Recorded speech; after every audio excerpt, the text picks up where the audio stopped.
In the unspoiled rainforest of Central America lives one of the world's most exotic frogs, the splendid leaf frog. So rare, it's never been filmed in the wild.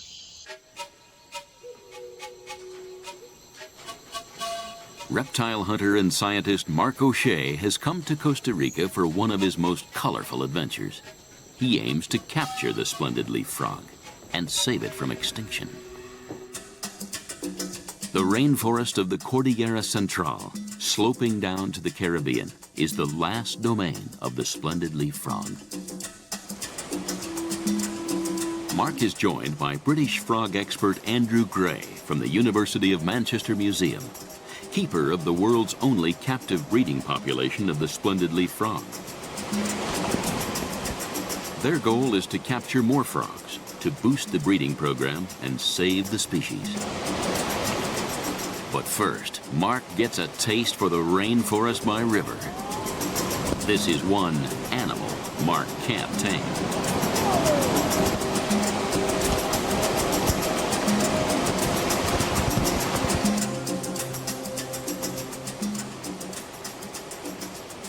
More than 20 species of frog have vanished recently from Costa Rica's rainforest, and no one knows why. It could be disease, or the effects of a changing environment. The splendid leaf frog could be the next to face extinction. Species are just disappearing from the planet, and extinction is permanent. The splendid leaf frog lives in the tree canopy, up to 100 feet above ground.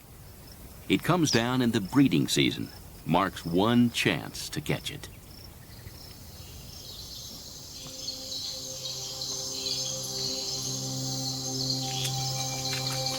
The frog is nocturnal. It can only be found by hunting at night. If it can be filmed in the wild, it will be an important first.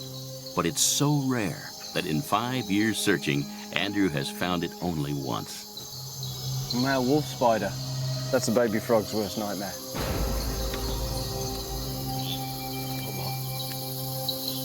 Red-eyed tree frogs breeding. A mating pair of red-eyed tree frogs. Really nice. The much more common relative of the frog they're looking for. Well done, that man. So we can expect the female splendid leaf frog to be 3 times bigger than that female red-eye. At least twice as big. Oh, yeah. Right. Yeah. So we are really looking for quite a large tree frog. Yeah, we are.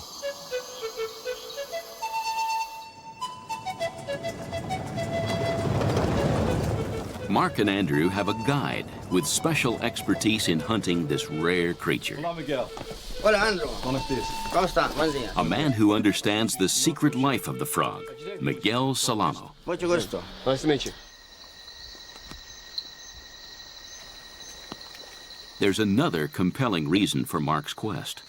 The splendid leaf frog oozes toxins from its skin, which scientists have never sampled.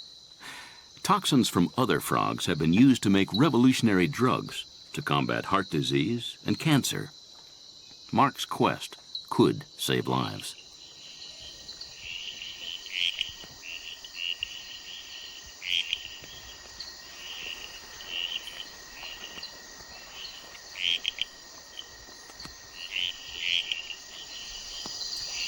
Medusa lemur, it's a male. Is it? Yeah.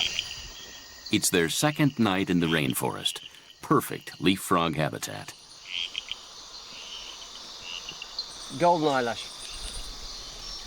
I'll take it with this crab. Okay. Yeah. See that? Mark's found a reptile that feeds on frogs, the venomous eyelash viper. I've got a stick as well. That's pretty aggressive, that, isn't it? Oh, it's just coiled around. Wait and get that just into the sack. Hands clear. It's bitten the sack. Yeah. But who's to know what we find yet? You just can't say, you know. Pandora's box, isn't it, really? The only way to find the splendid leaf frog is to listen for it. When the males come down from the tree canopy in the breeding season, they call the females to join them. It's a low, soft call that few have ever heard. It's quite an unusual sound, isn't it, Miguel? It's like a very, very low. Oh, oh, oh, oh, oh, oh. Very, very soft. Like God, that. you'd easily miss that. Yeah, you've got to listen really I mean, if there's careful. other frogs calling that are loud, you're not going to hear it. Así como usted está haciendo es un poco similar.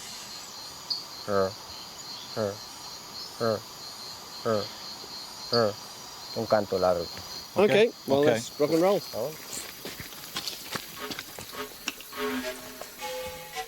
The frog hunters use powerful torches to scan the forest as they listen for that elusive call. If we disturb it in the slightest, it'll stop calling. Like bumping the bushes. Yeah, and it'll also tuck itself down. And Camouflage. very well camouflaged.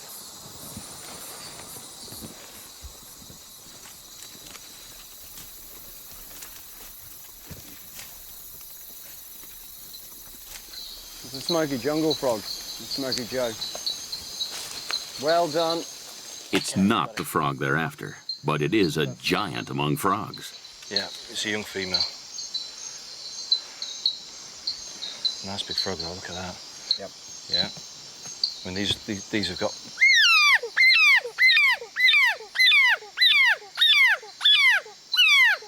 Oh. Yeah, cries like a baby. Oh. Well, that's meant to make me scream myself and drop him And run away. and run away, because that's the call they make in defence, and it's literally to startle whichever predator is feeding on it.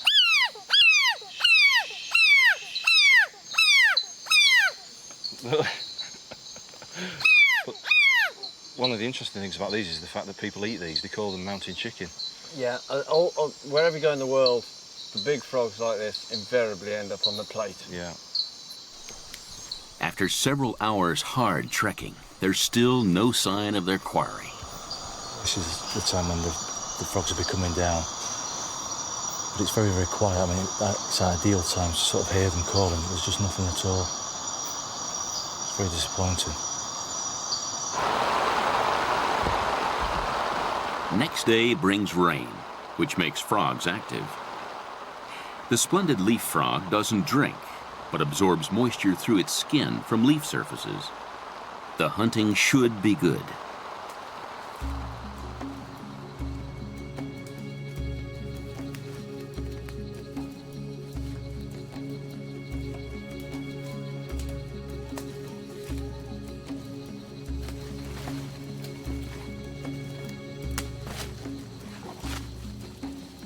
The splendid leaf frog is very choosy about where it breeds, usually in a forest clearing created by a fallen tree.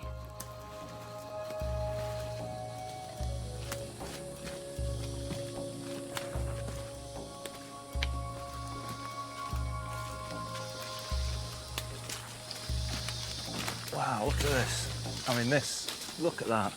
Destruction. No, this is perfect. I mean, this is the ideal site to find them breeding. A treefall. Yeah. Treefall site. Yeah, I mean, especially when it's brought a lot of other things down. It Yeah. creates this big light gap. Well, I mean, the lianas on that big tree will be attached to lots of smaller trees when it goes. Yeah, well, this is exactly what they Everything look goes. for. This is exactly what the males are looking for these big light gaps. Yeah. When the males find a light gap, they call to attract down the females. The females lay their eggs over water-filled hollows in fallen tree trunks. But will there be any tadpoles in this tree? The strawberry poison dart frog also breeds here, but it's extremely rare to see one actually carrying a young tadpole on its back. Did you feel anything moving? It's very difficult. Let's have a look. Dragonfly over there. Ah, well, that's not a good sign, is It's it? not. It's a depressing find. You're going nowhere, fella. Nope. Doesn't like there's anything in that. Dragonfly larvae prey on the tadpoles of the splendid leaf frog. If there were any tadpoles in this particular tree hole, this fellow has done rather well on them. It's bad news for the splendid leaf frog, yes, and bad news for us. Yeah. But at least they know they're searching in the right areas. Now, that racket sounds like a small motorcycle. Shut up! What have myself think is... this is a... Yes, this is a cicada, and it's got to be one of the noisiest denizens of the rainforest, and this isn't a big one. And he's making the noise with around his mouth parts. He's got what looks like a radiator grill, and he sounds like a small CC motorcycle going down the road far too fast for the bend that's coming up. Oh, Mark, look. It's hard to see what that is. Right. If you stay here, I'll go up. I'll bend the tree over and see if you grab it. And see if you can get it. Yep. All good right. idea. Good idea. Okay. Oh, it's moving. Come down. Down a bit more. You got it? It's not the splendid leaf frog, but it could be its arch enemy. Andrew thinks it's a cat-eyed snake, which is the snake that feeds on the eggs of the leaf frogs. I think it's a slug-eating snake, and it will require a closer examination. The cat-eyed snake's the major predator, the eggs of the splendid leaf frog. And they tend to eat these eggs whole. They'll swallow the whole clutch. Just absorb them, If this is a cat-eyed snake, then as far as we're concerned, it's the enemy as far as the splendid leaf frog's eggs are concerned. A week in Costa Rica and still no contact with the mysterious frog. We could waste a lot more time here, and they don't come down very often. If they're not going to come down, they ain't going to come down because we're waiting. So my opinion is that we move on and try somewhere else. Leaving Miguel to continue the search, Mark and Andrew drive down to the Caribbean coastline.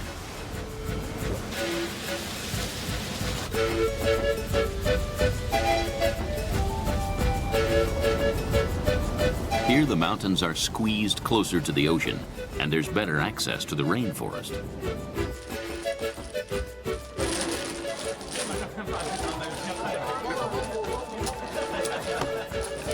The plan is to search for the leaf frog at night, saving daylight for other pursuits.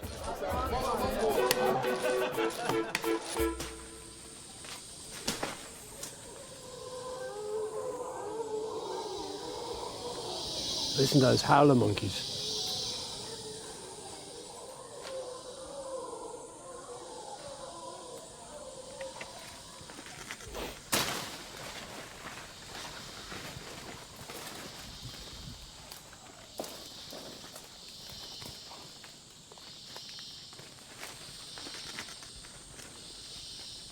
Poison dart frogs are tiny but deadly. The toxins on their skin can blind or even kill a human. Great care must be taken in handling them. Oh, yeah. Now that's brighter than the other one. That is nice. Strawberry dart frog. There he is. Brilliant tree as well, isn't it? Yes, that's a Brilliant nice banana. tree. Look at that. Yeah. Fantastic.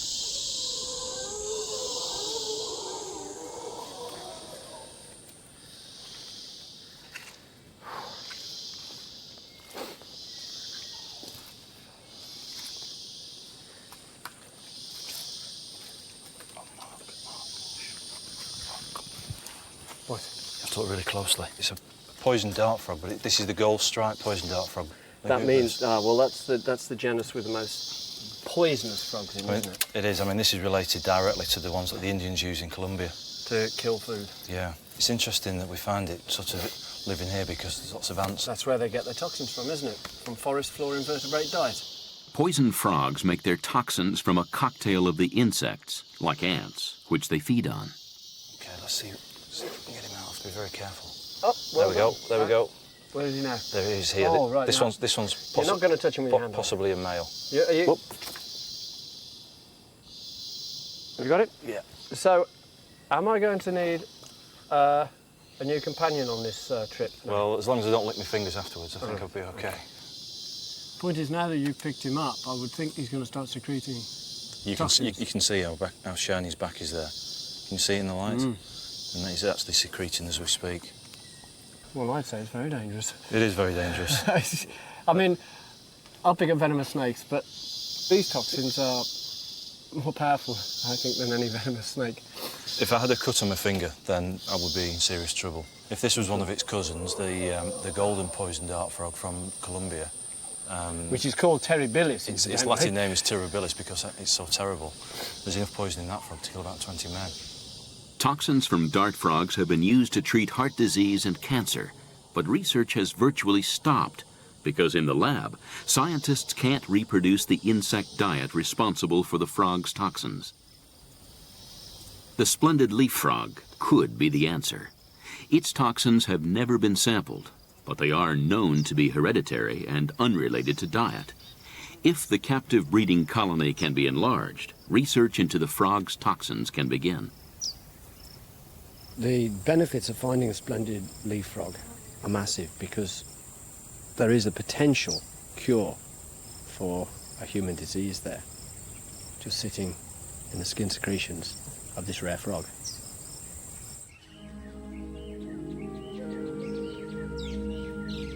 Mark is staying at a sanctuary for injured sloths.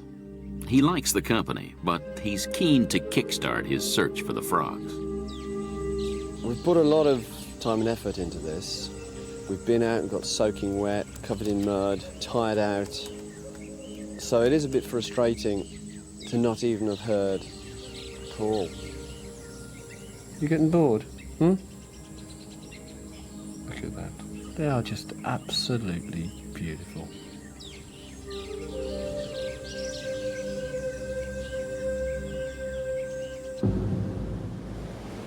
Only a few days remain to find the frog which has never been filmed in the wild. For the hunters, the days and evenings seem long, and the night search is too short.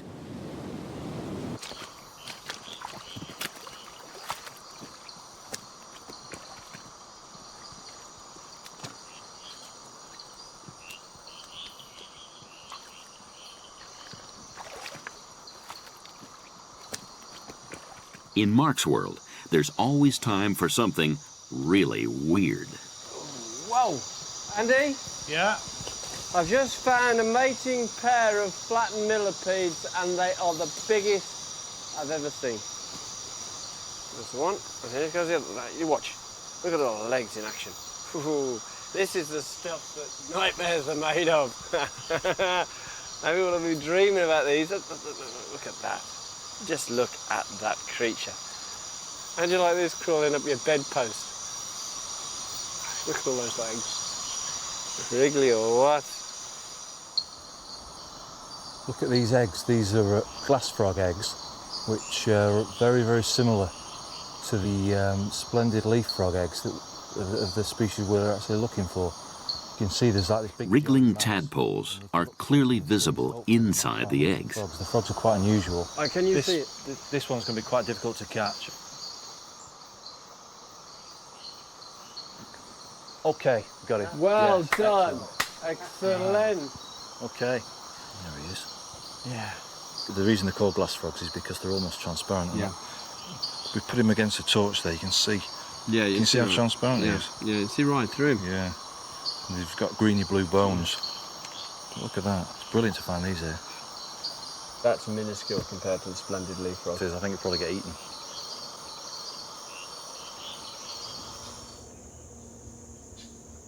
Do you think we've still got a good chance? Yeah, I think so. I think there's a certain element of luck in there as well, I think, and I just think we've been unlucky so far. Right place, Let's right hope, time. yeah, let's hope our luck changes. The time's running out now, so I think if we're not successful down here, we've got to radically shift our geographical search. The frog hunters leave the coast and return inland, still hoping for ultimate success. It's a tough one. Basically, if we don't hear it call, we won't find the frog.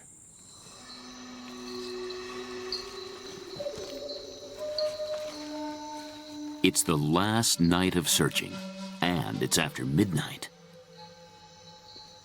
Deep in the forest, they suddenly hear the call they've been waiting for.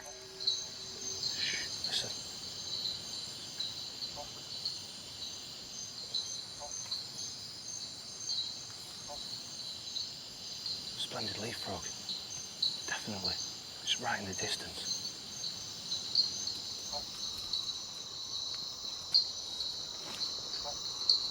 I think we should leave as much gear that rattles, clanks and bumps into things up here on the trail and go in as light as possible. Only the males call.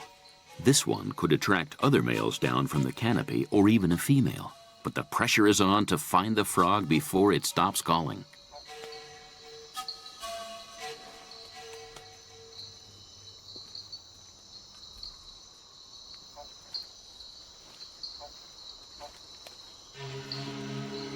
This close to such a rare frog, they must be very alert.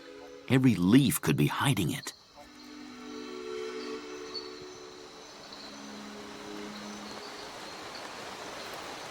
But at 4 a.m., they're hit by a heavy rainstorm. The splendid leaf frog stops calling, and Mark is suddenly staring failure in the face. The rain's the final straw because they'll have tucked themselves up and they will look like a piece of green leaf somewhere very high up. So we haven't got a hope in hell of finding them now. I feel a sense of disappointment and I feel a sense of cold rain running down my back. So they're both, and neither is a pleasant experience.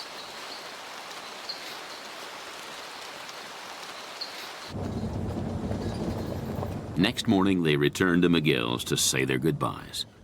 But Miguel has a surprise for them, a pair of splendid leaf frogs. Oh, wow. Jewels of the jungle, captured while Mark and Andrew were hunting at the coast. Excellent. Wow, look at that. You see it? That is splendid, isn't it? Is that splendid or what? Oh, that's amazing. Wow. Ooh, it's like a sort of circus acrobatic team. This frog is very, very important. Doesn't realise how important it is. This means now that the future for this frog is secure. It will secure the future for this particular species. So this frog has still not been filmed in the wild. In the quest, we didn't find them. But it is more important that Andrew gets a pair for the breeding programme than we actually catch them ourselves. At the end of the day, that's what this quest was all about. Since the filming, the frogs have successfully bred in captivity, and scientists have discovered exciting new chemicals in the frog's toxins, chemicals which could one day save lives.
In a menacing rainforest under swirling mist, high on an exotic Caribbean island, a tantalizing mystery has remained unsolved for more than half a century.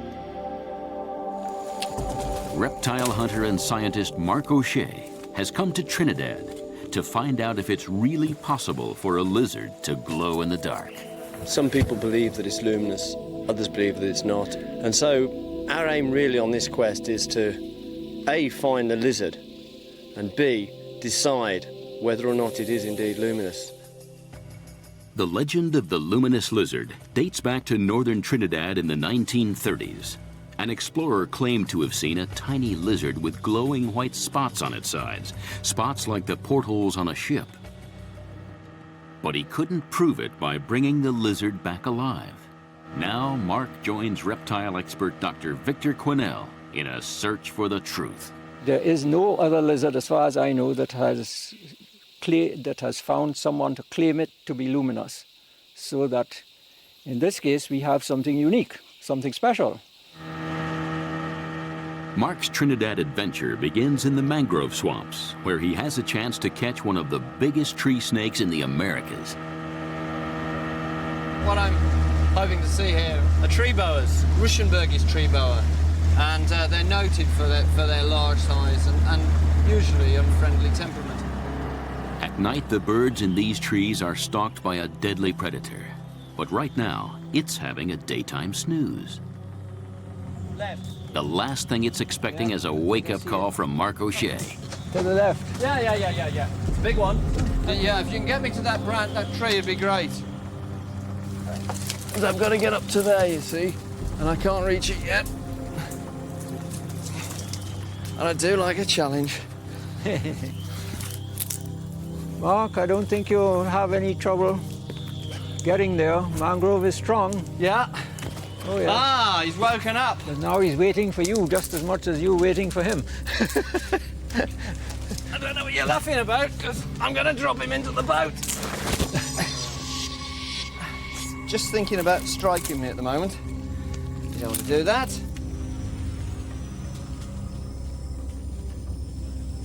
Amazing, amazing. It's a good size, this one is. Yep. Okay, now I'm Now, going to pass you- the coil. Right. Okay? Okay. Go. Get him down into the boat, put my hat over him, Right. and I'll be with you as soon as I can. I don't even think we need your hat. Oh, no, well, that's good. One very angry snake with very sharp teeth to hang on to its prey. And it's 6 feet long. It's a beautiful snake, that one. Victor keeps it 6 feet and 1 inch away from his face. He's strong too, I can tell you. I can feel him trying to open these Tongue. jaws, yes. Well done. Wah. Oh. Hey, yep. You're not very friendly, are you? No.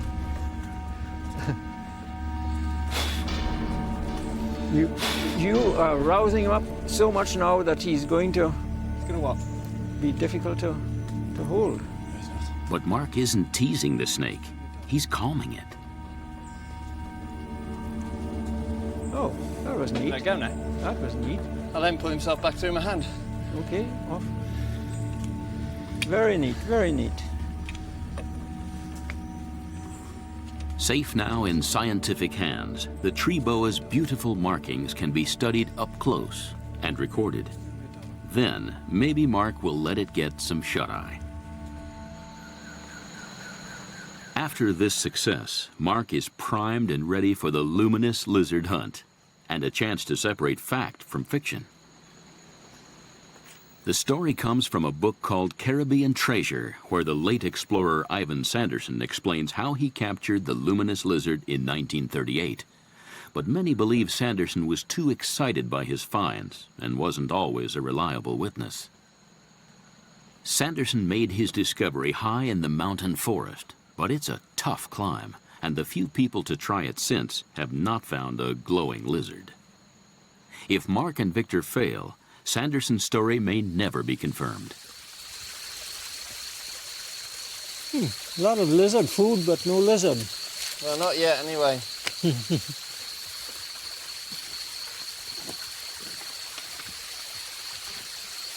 This looks ideal for our little lizard, but there are just so many places where it could hide. And I have seen a big vinegaroon, which I think is a big vinegaroon. There it is. See these? Look at that.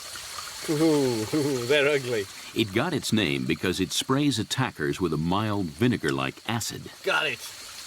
And provided it doesn't bite me, I shall bring it out. And look at that. Look at those. It's sort of grab your finger in there. It's like a trap. Mr. Spielberg, if you're watching, next time you need a creature for a creature feature, this is your boy. But it's not the creature Mark was looking for, and so they head further into the mountains. In central Trinidad, Mount Tamana is a limestone peak that formed from a coral reef 10 million years ago. Its underground cave system is one of Trinidad's natural wonders. And a cave is the perfect place for a lizard hunt. I'm thinking, caves being good for herps and all It is a lizard that likes relatively cool temperatures up in the hills. It inhabits litter on the ground. It seems to like rock surfaces. In the habitat in which we now are, we have the conditions for the lizard. Aye. Carefully. Just go down very, very slowly. Whoops. That's it. Now I'm moving. Lizards aren't the only ones who like to live in caves. Mark soon finds himself knee-deep in guano. Oh! That's the stuff that comes from the back end of a bat. I'm down on the bottom now, Victor. Right. I'm going to see if there's anything else down here living off this guano. Okay.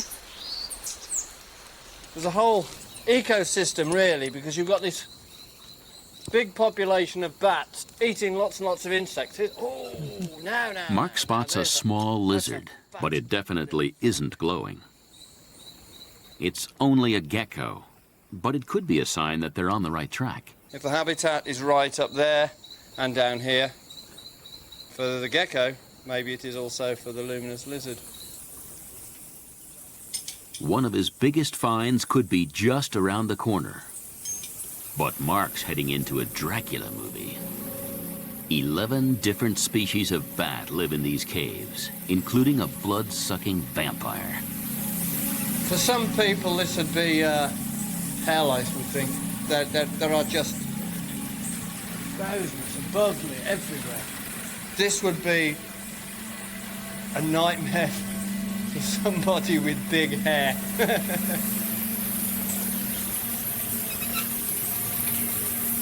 The bats hunt at night, and some are already taking flight as dusk approaches.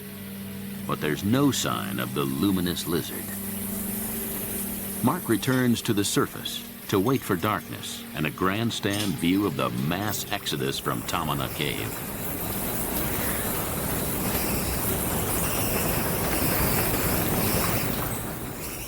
Well, Victor, it was pretty amazing down in the cave during daylight, but this is absolutely spectacular. I mean, what we've got here is bat rush hour, in effect. 3 million bats coming out to spread out over the whole of Trinidad to feed on insects, fruit, maybe even a few vampires in there as well. And the funny thing is, because they've got sonar, there are no collisions. But it's just, you can just stand here, like that. Yes. Oh, you got one. I got one there. Touch one there, yes.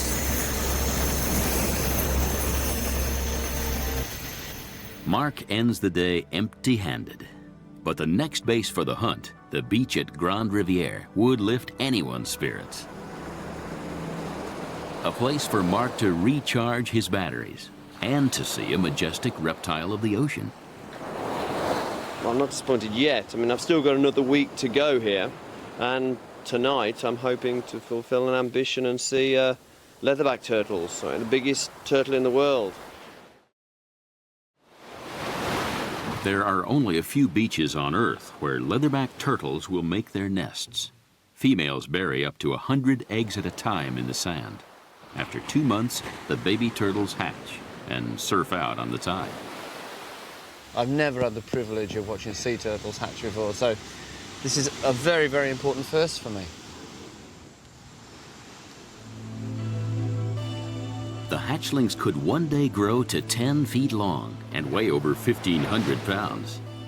But Mark's just in time to see the vulnerable first few moments of their lives. And here it is, a sea of heads. Look at that. I think this is fantastic. I've never seen anything like it.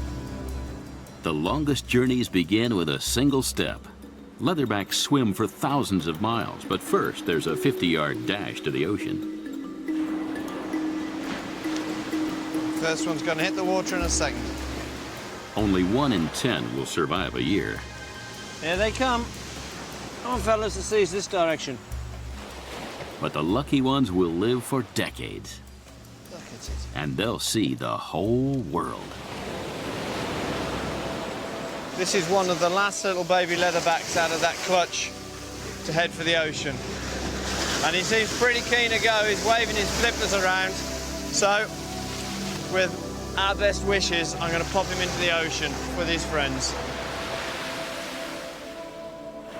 I estimate that we saw at least 60 baby leatherback turtles safely into the surf, and that's really great.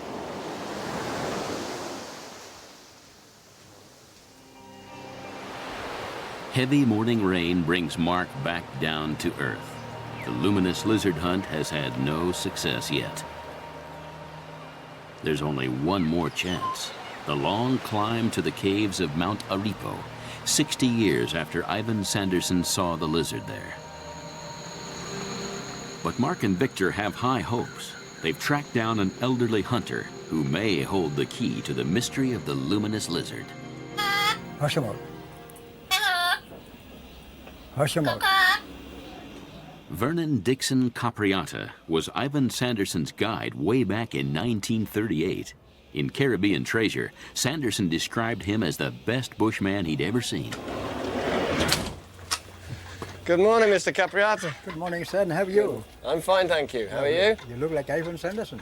Capriata is now 88, the only living link with the original discovery. Because we are hoping to look for the lizard that he found that said could be luminous. Could be luminous. Yes, you remember the lizard from... Well, yes. When we went into the cave, he had a net with him. And eventually the lizard come and fell in the net and he held the net. And he said, Capriata, I got a nice specimen. So he hold the lizard in this thing and he watch it. He said, oh, miraculous, miraculous. That's a lovely one. Well, And that the lizard lighted up. it was pretty. Pretty, Yeah, yes. pretty. Yeah, Uh-huh. pretty color. Yeah. I've never seen one like this myself. Capriata was eating an orange on the way to the cave and planted one of the pips. The tree is now fully grown, and Capriata uses it in his directions. He knows the mountain like the back of his hand. You go this way, you go this way, you go this way, you go this way, you go up this way, you go this way, you go this way, and then this way you're going to the track. So the orange tree is before you go into the deep ravine. Yeah, I know the orange tree is there. Right. So I know people who went back there and they tell me the orange tree was big. Uh-huh. So I know I planted and it's still there. In the rainy season, the trail to Mount Aripo is more overgrown than ever. Capriata is too old now for the back-breaking journey. The youthful Caesar Churchill Valentine steps in, hacking a way through for Mark and Victor. So how large is the cave? Oh, After 4 hours, they've only made 4 miles. But then comes proof that the destination is straight ahead. What have you got there, Mark? Somebody's lunch. An orange, I think. Well, Capriati's orange tree, isn't it? it must be. Orange trees aren't native to Trinidad. It can only be Capriata's. His directions have been perfect so far, but progress is still slow. And then, Mark is almost stopped dead in his tracks. Ma papi! You're joking. Right on the trail. We've got a highly venomous snake down here. Beautiful. And it's the snake responsible for the majority of serious snake bites and fatalities in Trinidad. I'm gonna see if I can just get him to go in. He's very, very quiet, so if I can catch him with minimum fuss. You waking up, are you? Mm-hmm. He is. Oh, a good 4 feet. Yeah. And I really do not want to risk a bite here. And look at him twisting. He's looking quite close to you, you know. It's all right. But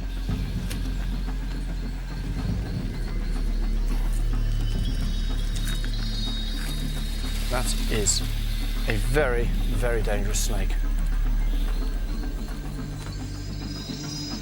The Moppy goes into the files under danger. Mark has expert knowledge of the venomous lancehead family. That's a warning. That's a very, very angry snake. When it's vibrating its tail like that, it's usually doing it on leaves. And that is a prelude to launching a strike. See?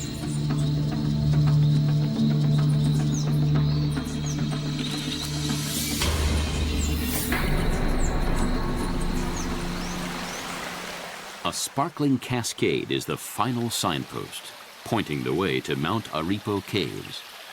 More than 60 years ago, Ivan Sanderson stopped here to drink. I think this is the stream that Sanderson refers to in his account, Victor. He was very taken with it. He talks of the green rocks and green canopy. Probably. This is unchanged since his time. Exhausted, Mark and Victor make it to the cave at long last. But the only welcome is a strange and sinister cry. There's the cave. Impressive. Yeah. Impressive. Well, that noise is the oil birds, and we can have a look at those a little later on, but our priority is to have a systematic search for our lizard. Now there's real hope of finding the luminous lizard, but Mark keeps an eye out for danger. I'm just waiting for some nice big venomous snake to announce itself to me. Because they've got to be here. I mean, this is just a phenomenal habitat. What a sight it would be if I could see a row of portholes shining at me, just as Sanderson said. Ooh. So many places, you just don't know where to look first. Exactly. I mean, you could get tree boas up in the nooks and crannies above you. You get venomous snakes on the deck, in these, and then under the rocks we could get our lizard if we were really lucky.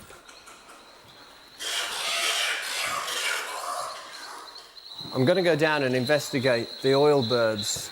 They're cave dwelling and extremely raucous. As soon as they're living right in the gloom at the bottom of the cave here, the best way to go and observe them is to use a night sight, which will enable me to see them, although they're going to look, everything will look extremely green.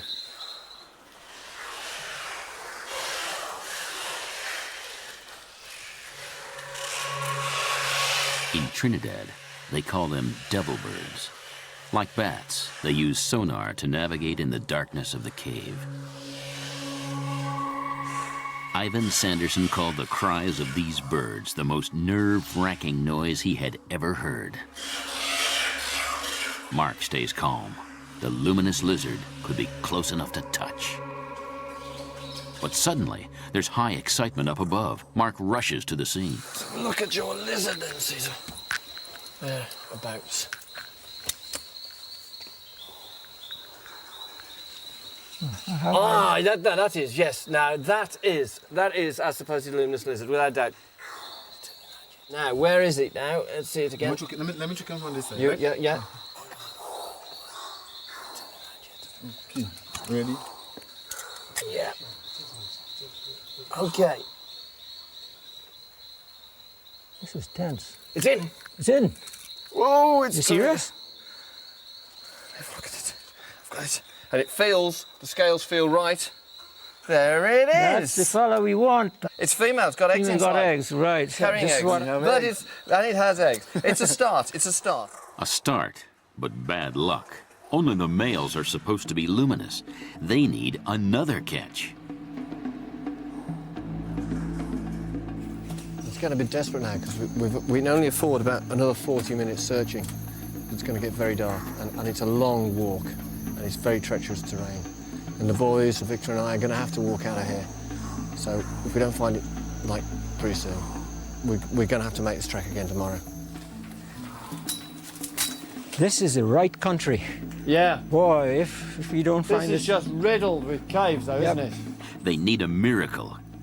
Could Caesar have it in the bag? Caesar, what you got? There's a big grin. It's a big grin. You haven't got a male, have you? Yes. You've got a male? Yeah. Fine. Check it out and see whether I'm it's gonna right. go. Well, for a start, it's got a different coloured belly to the other one. The other one is white, and this one's red. Don't wriggle. Don't lose it. Ooh. Beautiful. Oh, no. Look at that, look at that. Absolutely fantastic. Sanderson's portholes. Have a good look at this, please. Red belly. Absolutely gorgeous. And all we need to know now is whether those portholes are luminous, reflective, or just plain white. So we'll have another look at that. We'll have a look at that later. Yes, man. We done it. A dramatic finale to the story of the luminous lizard. Back at base, Mark and Victor have a closer look to find out if the lizard can really glow. Now, the crew have just been recording the male on a set here in the room, and they've called Victor and me in to have a look at the results. Look at Yes, that. Now yes, you can yes, see. Now those, They're glowing. with the lights fading and out, coming, the white spots are just. So when the lights Became go brighter. out, you can see a line of white spots down the lizard, which appear to be glowing. Yes, it's glowing. And that I feel pretty sure we are seeing what Sanderson saw. It's just like the portholes on a liner Yes. at night. Sanderson's description was good. To find them and have such a discovery come out of it is about the best ending you could have. A full scientific study has now begun. The lizard is not creating light, but it seems the spots can absorb light and then shine very briefly, like the dial of a luminous watch. The luminous lizard is the only reptile that can do this. An incredible find for Mark O'Shea.